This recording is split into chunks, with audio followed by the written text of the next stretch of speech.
এই মন্দিরে আগে একটা শ্মশান ঘাট ছিল ব্রিটিশ সময়। মায়ের কাছে মানে ভক্তি ভরে ডাকলে সবই তো পাওয়া যায়। 1.5 বছর হয়ে গেছে আসছি, মানে আমার মেয়ে যবে থেকে জুলজি অনার্সে রামমোহনে ভর্তি হয়েছে তবে থেকে আমি আসছি। মানে আগে ছোটবেলাতেও আসতাম, আজকে অ্যাকচুয়ালি অ্যানিভার্সারিতে প্রতি বছর আসি এখানে পুজো দিতে।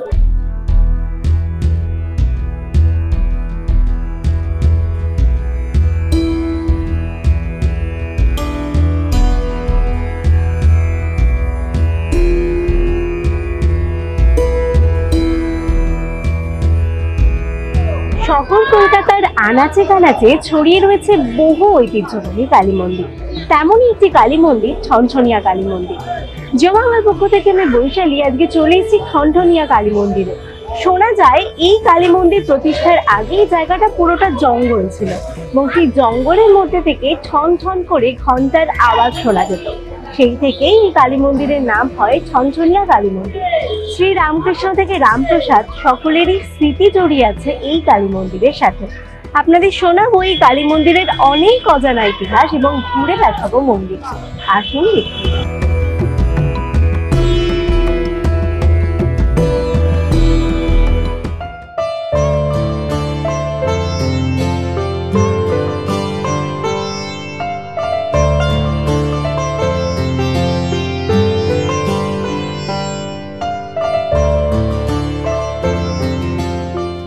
এবার শোনাই এই মন্দির তৈরির অজানা ইতিহাস।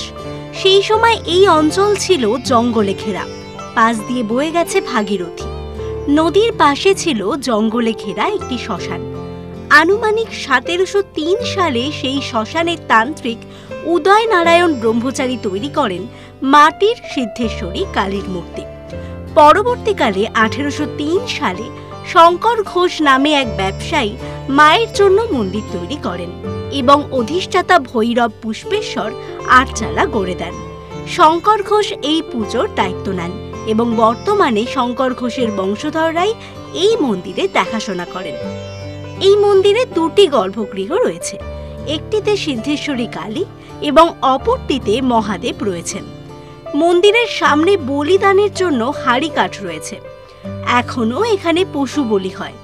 পূর্ণতান্ত্রিক মতে দেবীর পুজো হয় এই ঠনঠনিয়া কালীবাড়িতে।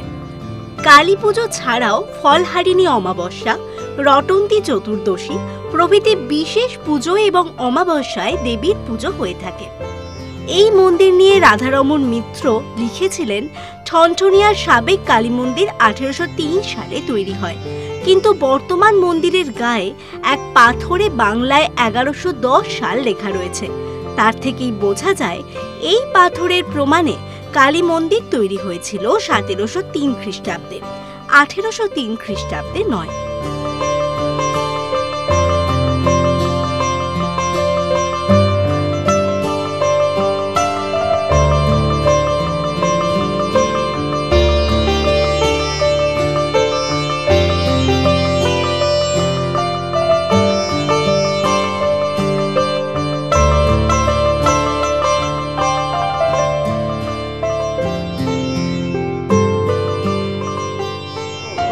শোনা যায় কিশোর গদাধর এখানেরই নিকটবর্তী ঝামাপুকুর অঞ্চলে বসবাস শুরু করেন কামার পুকুর থেকে আসার পর, এবং সেখানে আসার পরই তিনি এই মন্দিরের সিদ্ধেশ্বরী মাকে শ্যামা গান শোনাতেন।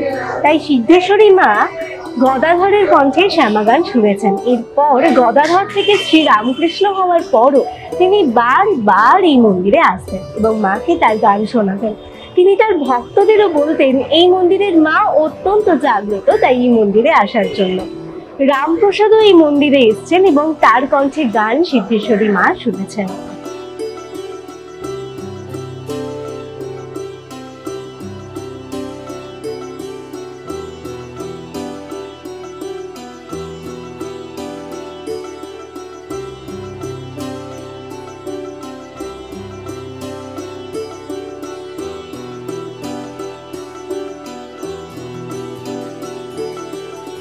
মন্দিরে কি আসা হয়? হ্যাঁ, এমনি আসা হয় মন্দিরে। আমার ভালো লাগে আর কি মন্দিরে এসে বসে থাকতে। মায়ের কাছে কিছু চেয়ে পেয়েছেন? মায়ের কাছে মানে ভক্তি ভরে ডাকলে সবই তো পাওয়া যায়। সেই রকম আর কি মেয়ের পরীক্ষা দিচ্ছে যাতে ভালো ফল করতে পারে, সেটাই চাওয়ার আর কি। মন্দিরে কতদিন আসছেন? আমি প্রায় 4 বছর হয়ে গেল আসছি, মানে আগে ছোটবেলাতেও আসতাম, আজকে অ্যাকচুয়ালি অ্যানিভার্সারিতে প্রতি বছর আসি এখানে পুজো দিতে। আপনি কি কাছেই ফুলবাগানে কাছে, হ্যাঁ 5-10 মিনিটের ডিস্টেন্স, খুব দূরে না। মায়ের থেকে কিছু চেয়ে পেয়েছেন? চাইনি কিছু ওরমভাবে, মানে চায়ের প্রয়োজন মনে পড়ে, মানে হয়নি, আছে সবই মোটামুটি, তো ওই থ্যাংক ইউ বলার জন্য জাস্ট। আমার মেয়ের এটা 3rd সেমিস্টার, ওই রকম 1.5 বছর হয়ে গেছে আসছে। মানে আমার মেয়ে যবে থেকে জুলজি অনার্সে রামমোহনে ভর্তি হয়েছে তবে থেকে আমি আসছি। মানে মেয়ের জন্য প্রার্থনা করেন? সবার জন্য, সংসারে সবার জন্য। ফল পেয়েছেন মায়ের কাছে? হ্যাঁ, নিঃসন্দেহে, প্রতি মুহূর্তেই। মা তো সব জায়গায় যাবে, মা তো সবসময় সবার কাছে। এই মন্দিরটা আমরা ছোটবেলা থেকে দেখছি। আমার বাবা 4 বছর বয়স থেকে ইউপি থেকে এসেছিলেন, মাও এখানকারই। আমরা জয়সওয়াল কমিউনিটি আছি উত্তরপ্রদেশে। মন্দিরটা বহু দিন থেকে দেখছি। আর এই মন্দির বিষয়ে এক বাঙালি বোধহয় 38 নম্বরে বাসিন্দা ছিলেন, বয়স্করা। উনি আমাদের একটা মায়ের নামে একটা বাড়ি কিনেছিলেন। এই মন্দির বিষয়ে কথা বলতেন যে এই মন্দিরে আগে একটা শ্মশান ঘাট ছিল ব্রিটিশ সময়, উনি দেখেছিলেন। আপনি পুটেকালি দেখছেন পুস্তা, ওখানে মন্দির ছিল না, ওই অবধি গঙ্গার ধার ছিল ট্রাম রাস্তার।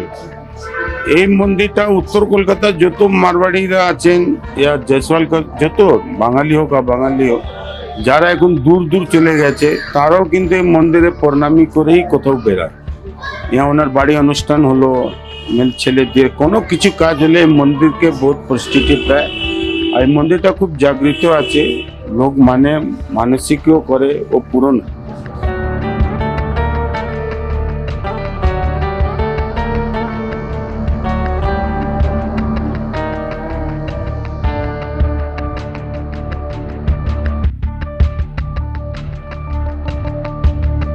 আপনাদের শোনালাম ছনছনিয়া কালীবাড়ির অনেক অজানা ইতিহাস এবং আপনাদের ঘুরিয়ে দেখালাম মন্দিরটা।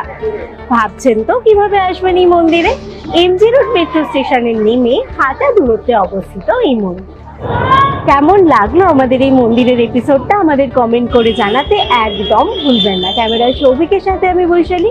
এরকম আরো অনেক অজানা মন্দিরের খোঁজ পেতে চোখ রাখতে হবে জয়বাংলা পর্দায়।